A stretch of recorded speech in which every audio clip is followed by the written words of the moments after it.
It's Wednesday, November 1st, and did I get up at 8 a.m. and do my live show as I promised you last night? No, I did not. I woke up at like 7:40 and messaged Brigetti and said I'm too tired. I went to bed at like midnight for some reason and I can't do it. And then I didn't get out of bed until noon. Brigetti messaged back right after my first message saying, you know, you don't suck, because I said I suck. And she's like, you just need to get your act together and be accountable. So I guess I'll try again. Things have to be in my calendar. Well, it was in my mental calendar. It's just the bed thing. Well, anyways. All right. I've got the Glendon, Friends of Glendon annual general meeting at 6 o'clock, so that gives me 3 hours now to do some productive stuff. And here's something interesting. Remember yesterday I said I was doing the audition a day early because I thought this was due the next day? No. This is due Tuesday, November 7th, like in a week, and I did the audition for the video game early. So, look at me. I don't know. Okay, I finally had my live chat with Brigetti, not at 8 a.m., but at like 4 p.m. or 3 o'clock, whenever we did it. You can see it on my Facebook wall. There's not much point. We didn't chat about much, just sort of chatted about live broadcasting apps. And now I'm going to do the gym. Oh, God. I've got the Glendon, Friends of Glendon. Why do I keep saying Glendon, Friends of Glendon? Friends of Glendon, AGM is at 6 o'clock. I guess I have time for half an hour on the treadmill, and then I gotta leave to get to Glendon. Did a quick half hour on the treadmill, no time for weights. Just watched a bit of Stranger Things for half an hour because it's the best show in the world, in the world, around the world. Anyways, now I gotta shower and get to Glendon in 45 minutes. Okay, I'm running late, but I'm getting there. This building is new since I went here 20 years ago. So, I used to work in that parking booth there. Well, there's no parking booth there anymore. Things change, man. Like in 25 years.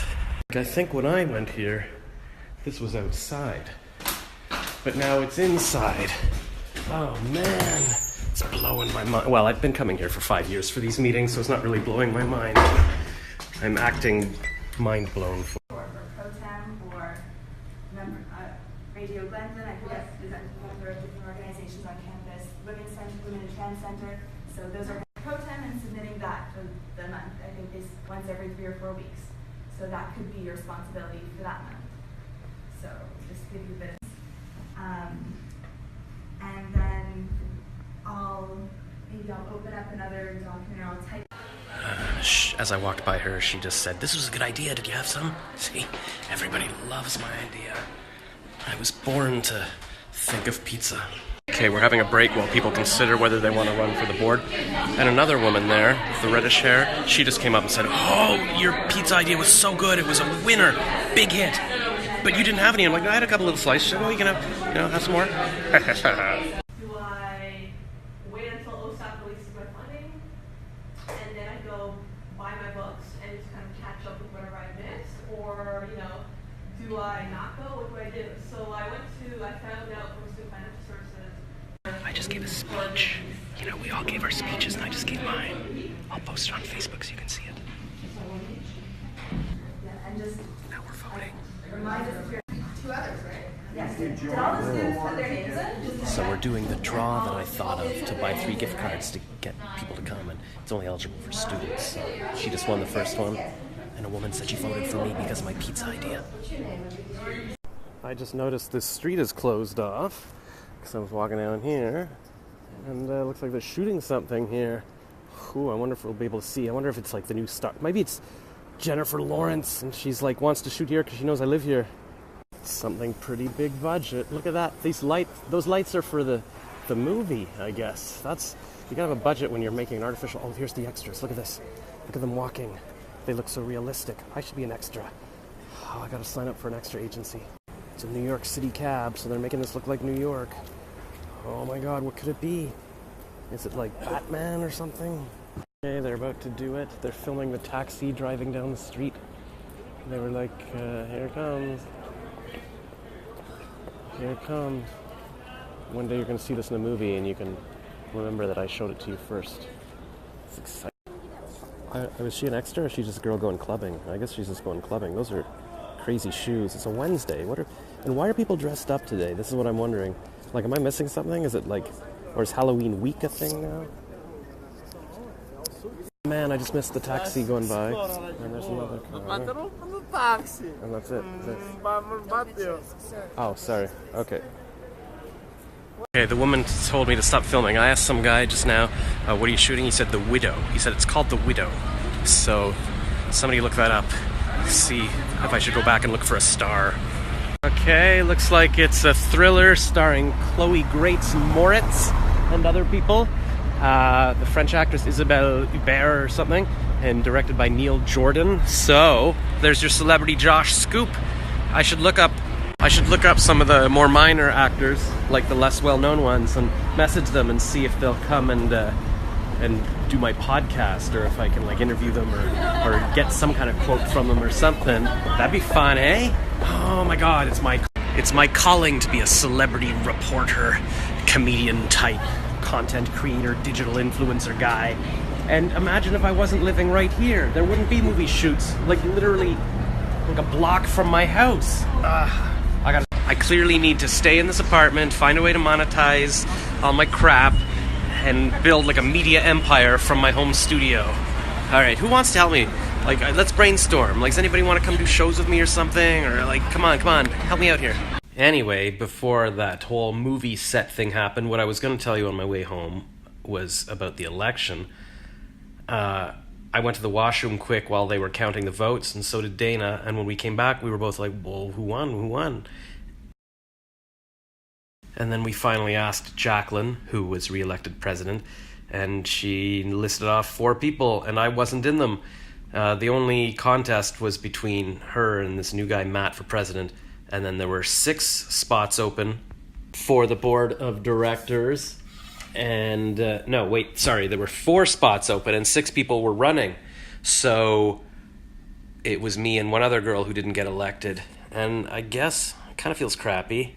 Like every year I ran because, I figured, okay, you guys need someone to run or whatever. But still, when people that you know, and I guess some people didn't know me, but when they don't vote for you, like when they vote for other people, I guess you kind of feel rejected.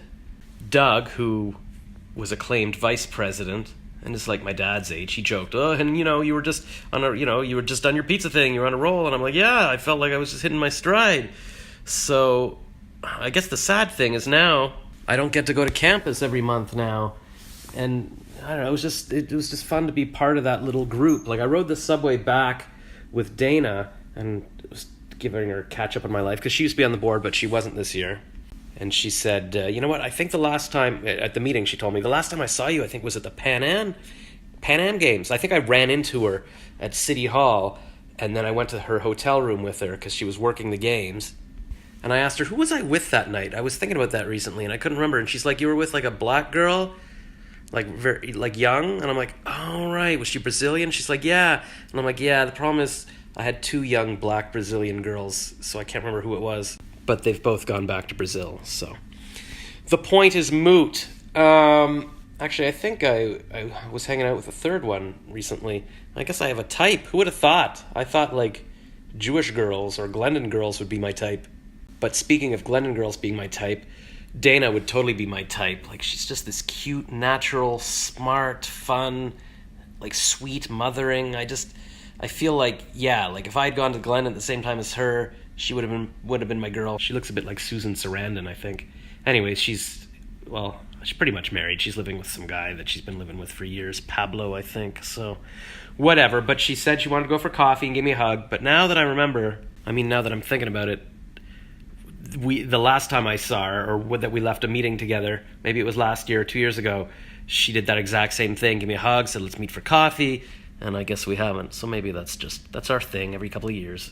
I wonder if it's possible to be friends with a girl, like, who's in a relationship with someone else, and you're just friends, and you meet up. Like, I got an email recently from Alexandra who asked if I want to go to this charity thing she's helping with, and she's like, hey, we should go for a walk, we should meet up. We dated briefly years ago, and then she was like, so are we boyfriend, girlfriend? I'm like, I don't know. So she was out of there. Like all these Jewish girls, like they want to know instantly, are you boyfriend, girlfriend? But they're right to leave. If I'm not instantly, yeah, then it means it's not going to happen. But she just had a kid, so, she's got this husband guy, and she's like, oh, but I'm available 2:30 on weekdays. We can go for a walk. Let's meet up for a walk. So we'll do that. So I guess it's possible, but I don't know if these people really care. Is it possible for a girl, like any girl, or especially one who used to date you or whatever. Or, no, maybe one that didn't date you. Like, can they care about you as a friend? Can they really love you even though they've got, like, a boyfriend or someone else? Or is it just, like, polite? I wonder if I should have done something different when I was doing my little speech. I said that to Dana. I'm like, maybe I should have, like, prepared a better speech. She's like, no, you were the funniest. Maybe I should have had hair. Like, I think if I was... Stefan won, and he's a good-looking young guy. Maybe if I'd gotten to the meeting on time, I could have introduced myself to everyone, and they would have seen that, oh, look, I'm punctual, so maybe I screwed myself there. But I guess I haven't contributed too much to the board over the years, because I keep thinking, like, well, I'm too busy, I'm doing more important things, but I'm really not. Oh, nuts, I just accidentally deleted my last clip. What was I saying? I was saying... Well, I was saying, you know what, Doug's, he's retired, he wants to help out with this. Maybe other people are more able to help out, and I don't need this right now. Because I should be concentrating on things that make money. I don't need to spend lots of time working on this charity thing. And actually, I might leave the city. I've been applying for radio job. I applied for that radio job last night in Ottawa. So, I don't need to be tied down to this. And I could always join the board again next year. Dana came by for the AGM for the vote because I was like, can you vote? And I didn't realize it's not just board members that can vote. It's anybody who's a member of Friends of Glendon. And she paid the lifetime fee of $50. She's like a baller like that, she said. So, yeah. So maybe I just have to give it a rest for a year. But I just feel like it's being ripped from me. But I could still volunteer. Oh, yeah, that was the other thing in my speech. I said, you know what? And if I don't make it this year, like, I'll still help out as I can. So maybe people are like, well, all right, he's going to help out anyways. Let's elect someone else. There were a bunch of young people running, and so I'm like, okay, that's good. I was voting for them because I thought it'd give new lifeblood to the board, and they'll be alive longer. They can keep helping out longer. But then, a couple of... Julie's older. She got elected. I don't know why I bothered volunteering to help out with things. Nobody cares. When they're done with you, they just not elect you. They just de-elect you, and then they'll probably never talk to me again.